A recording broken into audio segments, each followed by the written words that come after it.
Loyalty shares, I think I quickly described. So these are voting rights that are double after a minimum holding period. In the case of the law discussed, it would 2 years. So the whole idea is to give more power to the long-term shareholders. And the paper analyzes a natural experiment. They introduced adoption of the Loi Florange in France in 2016. So they introduced mandatory loyalty shares unless the shareholder meeting opts out. So they had loyalty shares before, but what they changed is actually the default. Then the loyalty shares became default, whereas previously one share, one vote was the default. So what this paper does is they look at 104 companies included in the SBF 120 index, and kind of one of my very few small quibbles, I didn't understand why not more. So is it really only that 100 companies are affected by this and that we cannot collect a larger data set, or why did the French make a law just for 100 firms? They are incorporated in France and have previously been traded since the introduction of the law. Have been introduction before, already at the introduction of the law, so that's important. So they deselect 16 companies for which these two criteria don't apply. And I think the main hypothesis test in the paper is, I think, what I learned this new word yesterday from Lucian's presentation, contactarian. So they test the contactarian hypothesis that if the previous ownership structure was optimal, then after the law changes and changes the default, then shareholders would try to switch back to it. And the question is whether that actually happens. To me, that is, I think, the main claim of the paper. So what are the key results? Actually, most companies that opted for one share, one vote before actually reverted back after loyalty shares became the default, which to me supports the contactarian hypothesis. The exception was firms where the largest shareholder has more than 1/3, but less than 2/3 before the vote, because these shareholders can obviously block the 2/3 majority, and that was actually in most cases the state, which I think is quite a kind of a juicy aspect of this whole saga. It is not clear to me whether it's actually the blockholder status or the identity of the state that counts. So you have this table where you do this limited dependent variable regression, and there the variable that is relevant is the state. But it seems what is relevant to me is basically whether you have a 1/3 blockholder or not, whether it just happens to be the state in many cases. It's probably not possible to disentangle that. Then what I liked about the presentation, but I asked the audience to forgive me, I only had the presentation slides last night, and the paper actually doesn't have most of these IPO results. And I think actually these IPO results are very interesting because we learn a lot. At the same time, I think from the IPO results we have kind of more like a cross-section analysis, which always varies with the company characteristics, which is very difficult to control for. Whereas if we look at this, what Marco called the stock, we look at within firm variation. I think actually that the stronger evidence comes from that. It seems that the referee disagrees with that, but that's the way I see it. So summary and comments. I think this is an interesting paper, an interesting experiment, and unlike yesterday where I had a couple of things that I had to disagree with, actually this paper actually presents a discussant with a problem in the sense that I actually don't find anything I really disagree with, except a couple of things that have to do with Tobin's Q at the end. So I wonder how I get out of this now. I could just go home and say I agree with everything, this is a fine paper, or read it. But then I think Benny would not reimburse my travel expenses because of default. I could also do, I think, what is kind of the standard in corporate finance these days. I start to nitpick on your identification strategy. I feel I'm too old for that. The third thing is what I'm going to do is I'm going to present some big picture comments on how to frame this whole discussion, where it all comes from, and try to provide some kind of understanding of what's actually going on here. So I have 3 comments. The first thing, and I think that is something which I think maybe the introduction takes a different perspective, but I think that's something that could be enhanced in the kind of question, what is actually the problem these loyalty shares are supposed to address? So it seems to me to be about short-termism, but I think I think that word may not even be in the paper. So I think that's comment number one. The second thing is, within which framework should we actually interpret the results? And I will make a suggestion. And then I think the only empirical quibble I have is about Tobin's cube. Short-termism.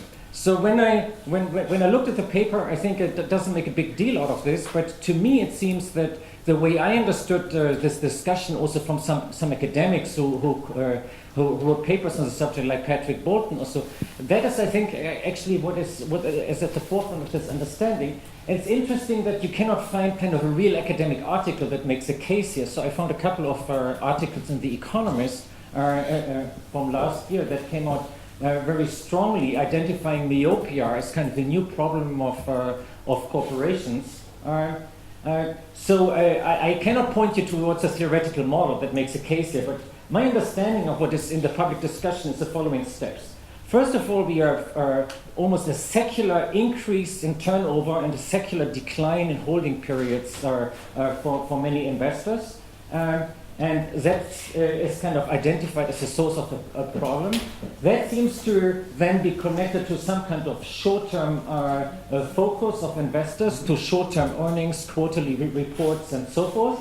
And which in the third step then leads from short-term corporate objectives to investment behavior that sacrifices the long term, like R&D, innovation, and so forth.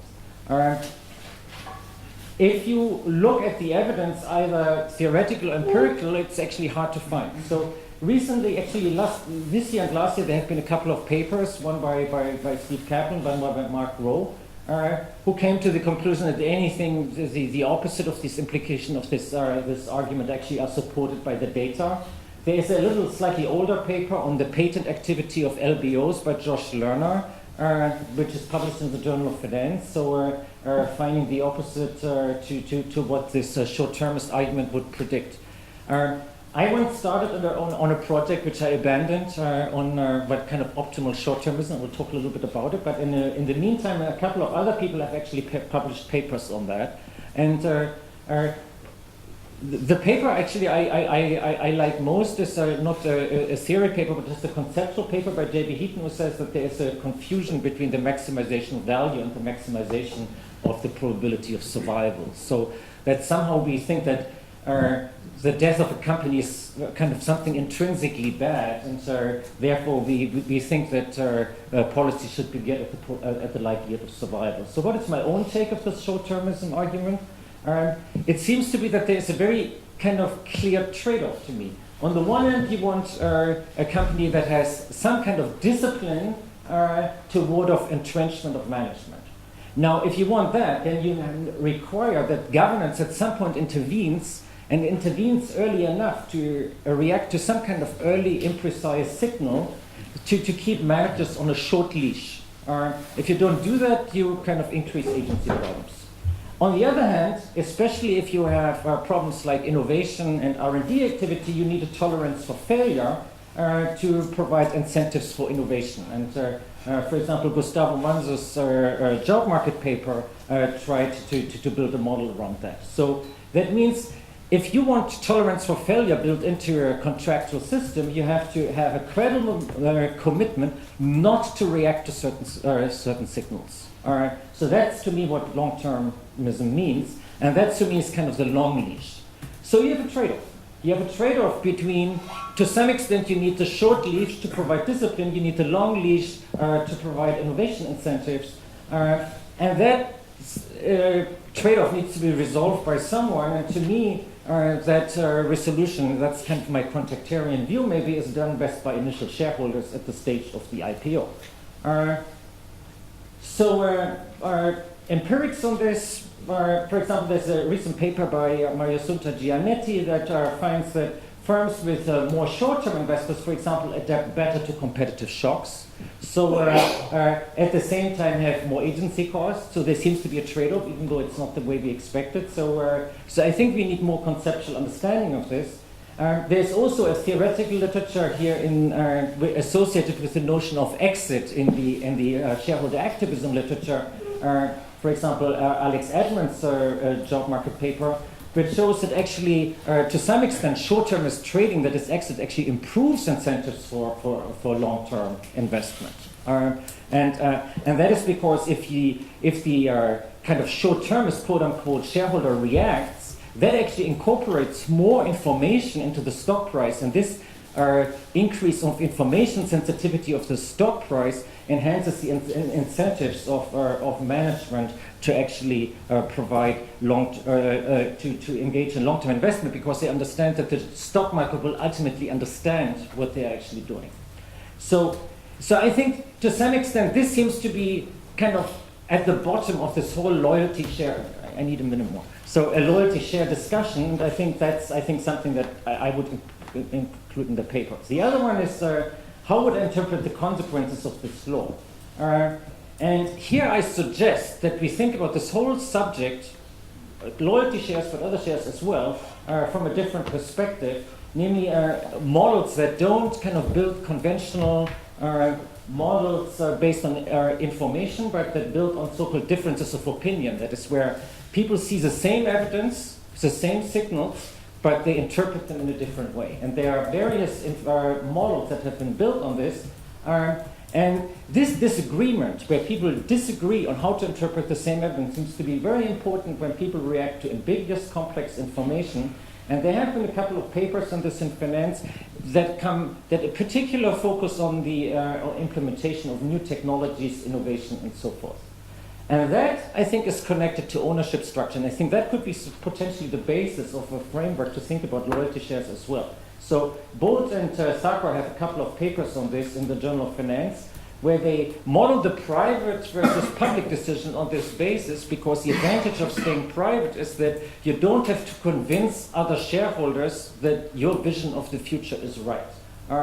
And it kind of lands the entrepreneur with the task of actually finding the right shareholders that actually subscribe to the vision and increase a new risk. And both Gopal and Thakur call it the risk that arises from the volatility of the shareholder base. And if I read these comments on loyalty shares and also dual class share structures right, is that is something that entrepreneurs need to contend with. They have this problem that they line up the right shareholders, but these shareholders can actually sell. And they have kind of a new shareholder base, and all of a sudden these guys actually don't agree with their vision of the world anymore, and they say, no, you are out of here, and we are going to change how this company is run. And I can see that kind of is what lets the likes of Google and Facebook actually go for dual-class IPOs. And that is something that I think could also serve as a framework to think about loyalty shares. So I had a few more comments on Tobin's Q, but Benny tells me that I'm out of time. I don't know. Can I have 2 more minutes or? You are interested, so I let you 1 more minute.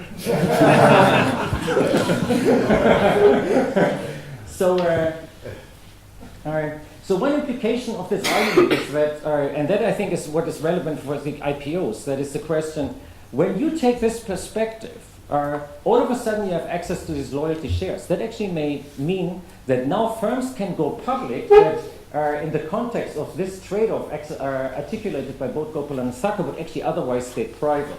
So the question for me is not, do more people, does a higher or lower fraction of IPOs use these shares? But the question is, do we now see IPOs from companies that otherwise would have stayed private? So Tobin's Q.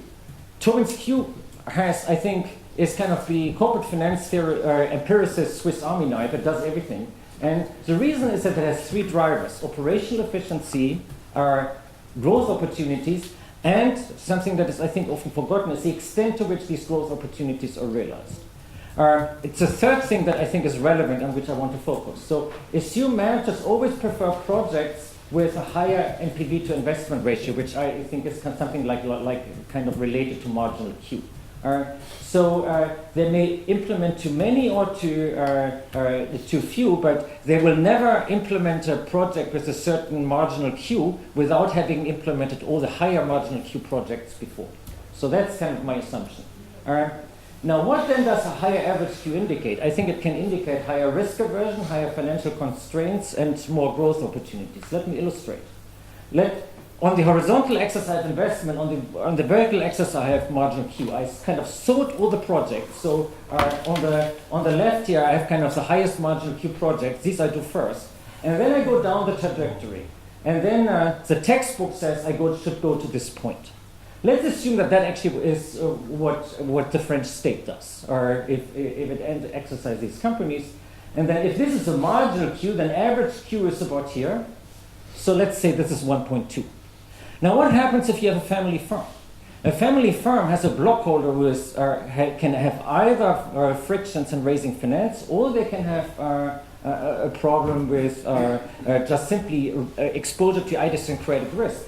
That means I put my marginal Q higher. I apply an internally a higher hurdle rate. For example, I end up here. So then I have an average Q that of course is a little bit higher. So I put the average Q is from the table as 1.77. So to me, differences in Q in this context, if you have one with a blockholder who is risk averse and one with a blockholder probably isn't, simply indicates that you have different hurdle rates, different marginal Q, and as a result also different average Qs. So that's my interpretation. But of course, because Tobin's Q has 3 drivers, what you really need to do is you need to control for the other 2 drivers to know that this one is actually driving it. So generally, I think you get the case. I'm pretty skeptical about using Tobin's Q in this kind of the averages. Summary: I think this is a great and interesting economic paper and an interesting economic experiment. I have a different interpretation of the Q results, and my recommendation is to work on the big picture, especially short-termism and how to think about the volatility of the shareholder base. But I think it's a very interesting paper. I recommend you all read it. Thank you. And thanks for giving me the extra. I guess the natural question is, what makes this long-term voting shares kind of more or less attractive relative to straight dual-class shares? Very simple question.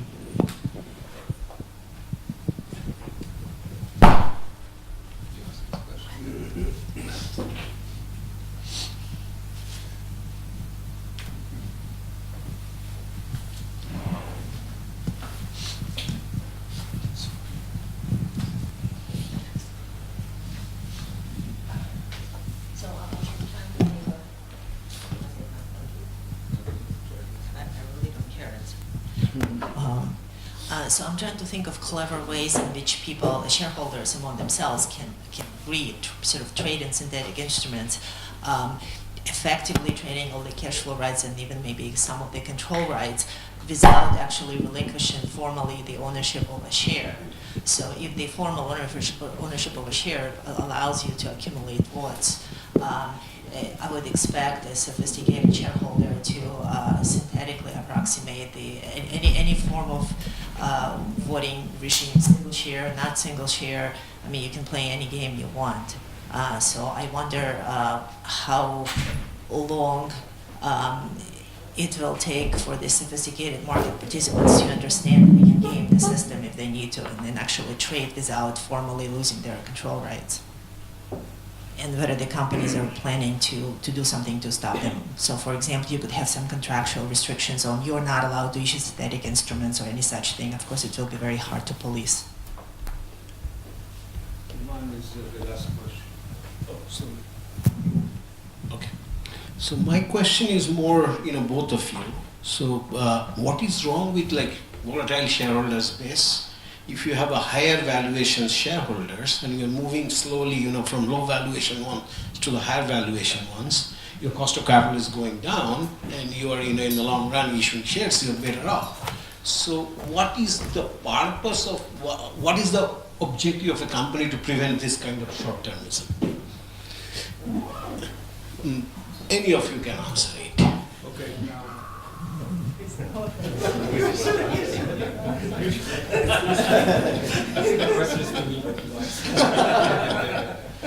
Okay, so let me answer the first one first. So loyalty shares versus dual class. Okay, so politically speaking, loyalty shares are more appealing because of these properties that are listed. One share class, they play into this long-termism agenda, which is now, it's interesting that you haven't heard about it, Ernst. I think it speaks for you. You don't need to read the Harvard Business Review and, interesting journals of that nature. So there is a very strong case for people have made a very strong case for this. Harvard Business Review, you have this from McKinsey partner, Dominic Barton. There's a whole association that's been set up in Boston to promote long-termism. So this is one of the big talks in town, and politicians have heard about it.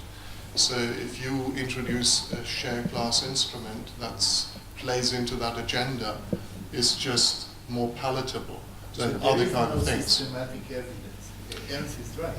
Yes, that it's. I'm talking about.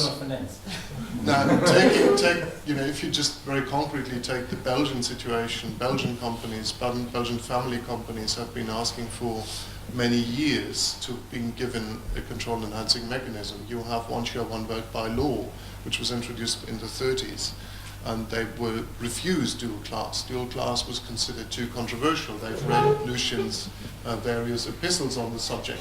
So Belgian politicians were not willing to give their companies dual class. They are willing to give them loyalty shares because of these differences that are listed on the board. So it's a very political thing, and the same is true in Italy. And in Israel, I don't know if Asaf is here, but I think Asaf has talked to the long-term stock exchange from California, has talked to the Israeli stock exchange. They're talking to each other. Why is the long-term stock exchange doing this in California? Because last week we learned that people like Arthur Rock were not supportive of dual class.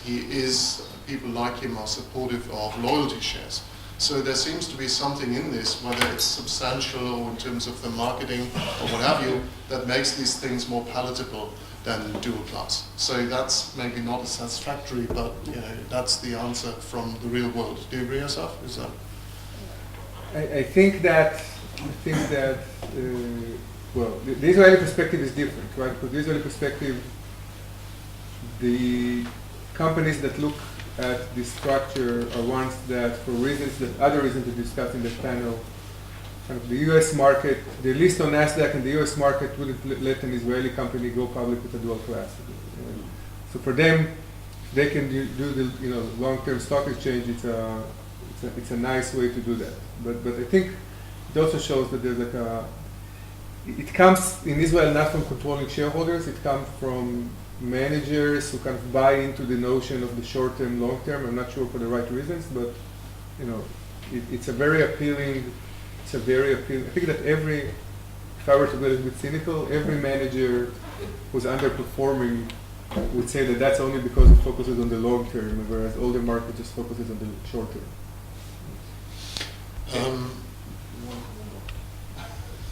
So I want to answer the next question. So that was a very long answer, sorry. So on the synthetics, I think that, this is a question that's often asked. I don't know. I think this is a question for the lawyers and the enforcers. I think that the idea that you can get around this with synthetics is not the idea. So, but how they handle this practically, I don't know. Now on Ernst, on more IPOs, I think our setting is not a setting where you can test whether you get more IPOs, because the French always had this option. So Italy is the place to look. The Italian evidence, as far as I'm aware, is not that you now have a flood of IPOs in Italy suddenly, and we'll see in Belgium next year. But so far, the countries that have introduced this, we don't have evidence. Maybe? Sorry? Are the IPOs younger now? They're not many. So it's not that Italy would have had. Italy has I think there are 3 papers in progress in Italy, but the samples are very, very small. So I don't think that's going to give very much. So